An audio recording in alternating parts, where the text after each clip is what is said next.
everyone, I'm Karen Dobson. I run 84th Newcastle Rainbows. I'm welcoming you to Scotswood Community Garden, which is a charity where I work in the West End of Newcastle.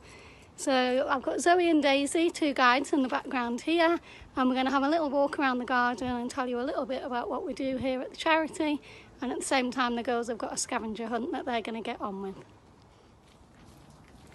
So this is the main entrance to the Scotswood Garden. We call it our butterfly and bee entrance. As you can see, there's lots of things in flower already at this time of year.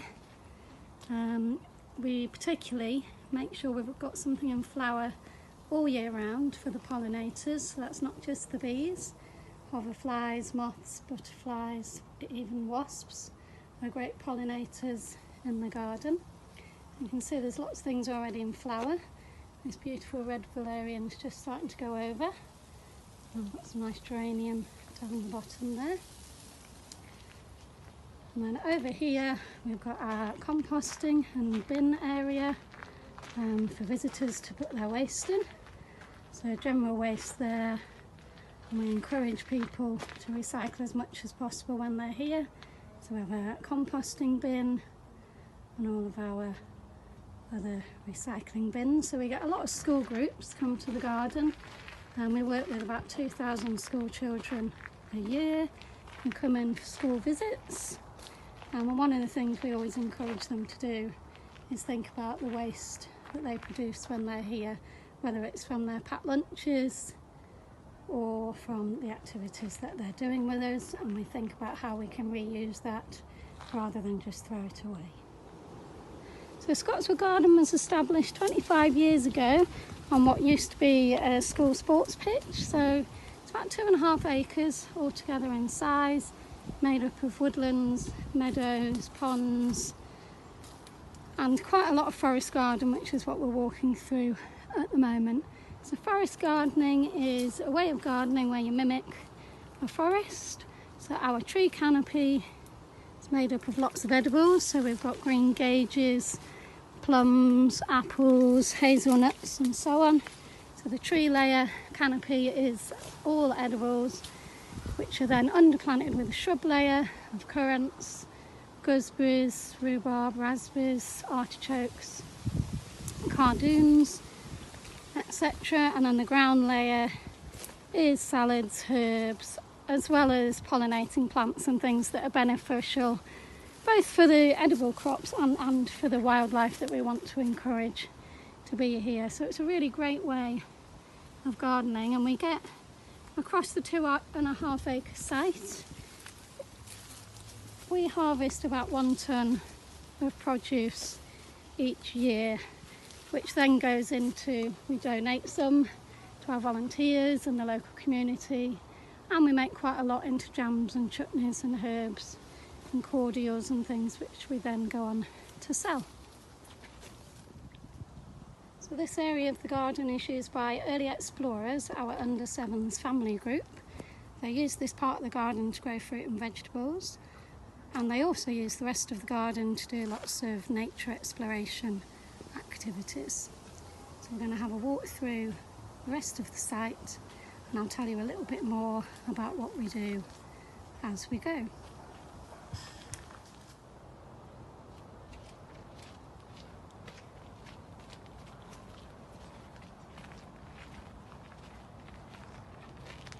The girls are just heading up now into this area, which is our accessible garden space. So we have got an accessible ramp that goes round into the space. All of our main paths are wide enough for wheelchair access. And we have various sizes of raised beds here, which we use particularly for our dementia gardening groups and with some of our volunteers that have disabilities.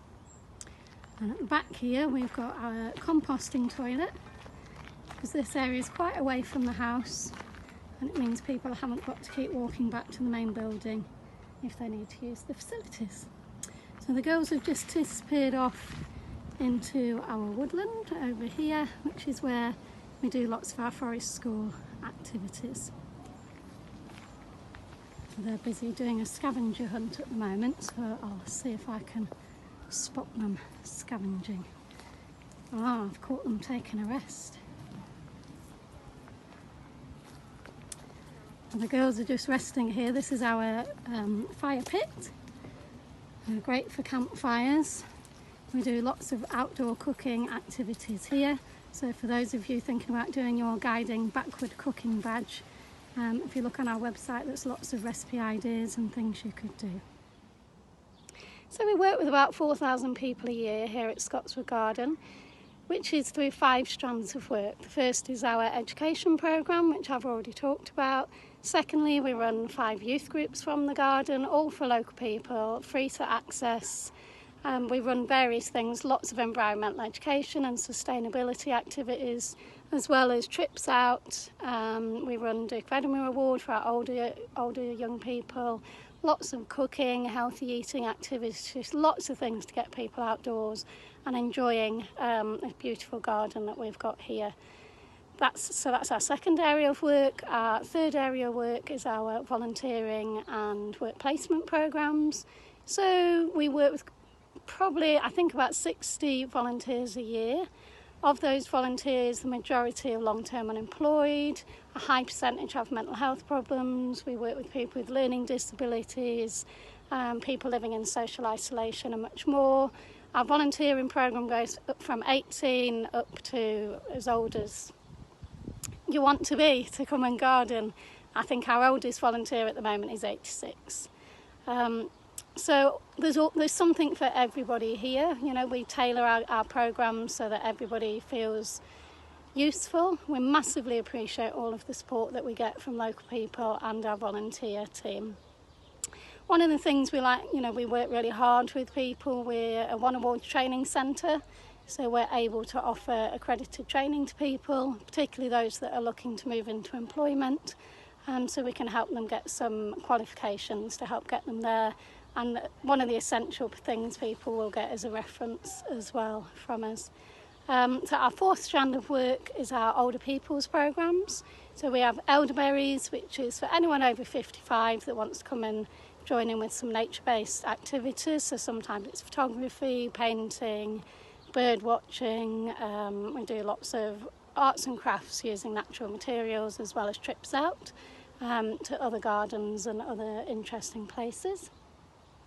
And as well, within our older people's programme is our Gardening for Dementia programme, where we work with people living with dementia and their carers, and they can come in and we run gardening sessions and we use horticultural therapy to support those people, many of whom have had gardens or allotments in the past. So then our fifth strand of work is our community and outreach programme. So we run 4 big open days every year, which are really well attended, 300 to 400 people at each open day. So we run one each season, and we keep those as low cost as possible, so they're affordable for local people. The Christmas event we try to keep completely free, we don't charge for anything. The others is a small fee for food and things like that. And the other part of that is lots of outreach activities in the community. So things like we developed a meadow up on in Benwell on a piece of waste ground.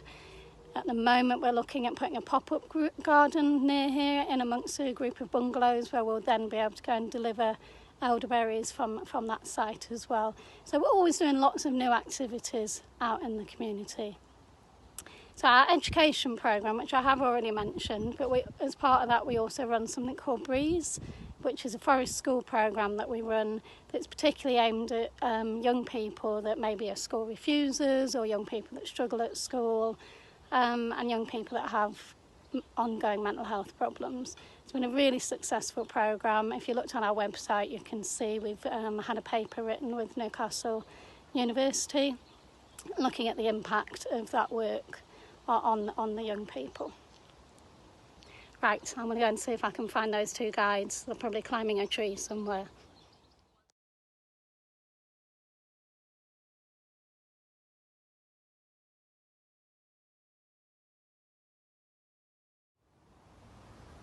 So I'm just wandering out of the woodland now and just take you up to our wildflower meadows, so we'll see you there.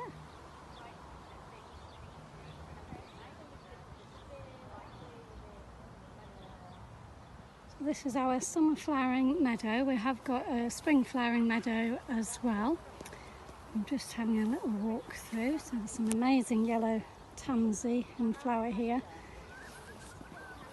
Obviously we've got this meadow on a fairly big scale, but if you wanted to plant some meadow flowers at home, there's no reason why you can't just have a small patch of wildflowers. Certainly I know at home, my front garden, we've dug up the grass. It's a very small little patch of grass that we've now planted with wildflowers. I'm just looking at all the bees and the hoverflies, really enjoying the yellow tansy at the moment. It's amazing. It's a wonderful place to come and visit. You just see the beautiful purple scabious in here. Bees are really enjoying that as well.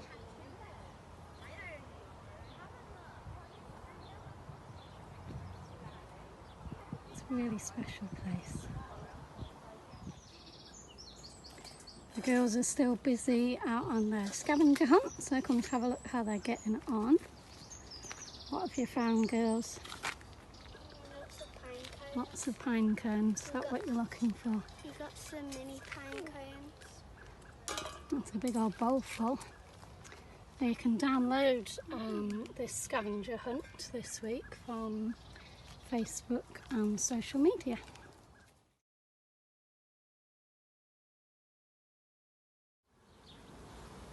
As you can see, we keep bees here at Scotswood Garden. Got quite a lot of active hives at the moment. The bees are loving the sunshine today, so there's lots of activity going on in here today. I don't have a bee suit on, so I'm afraid I can't get any closer than this today. We do have 2 trained beekeepers on our staff, and we run beekeeping workshops for anyone that's interested in them. We do school visits relating to beekeeping, as well as visits for uniformed organisations. One of the things I love about Scotswood Garden is that round every corner you come across something else that just wows you, something else exciting.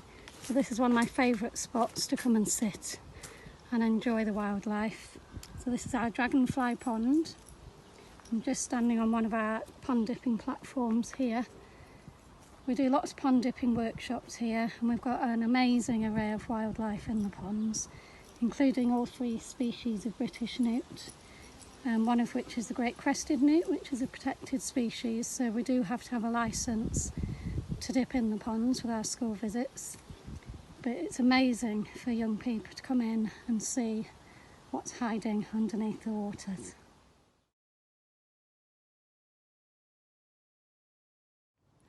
Okay, that's all from us at Scotswood Garden. Thanks for joining us. Thanks to Daisy and Zoe for joining in too.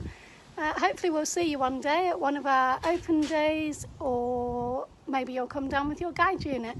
Nice to see you all. Bye. Bye.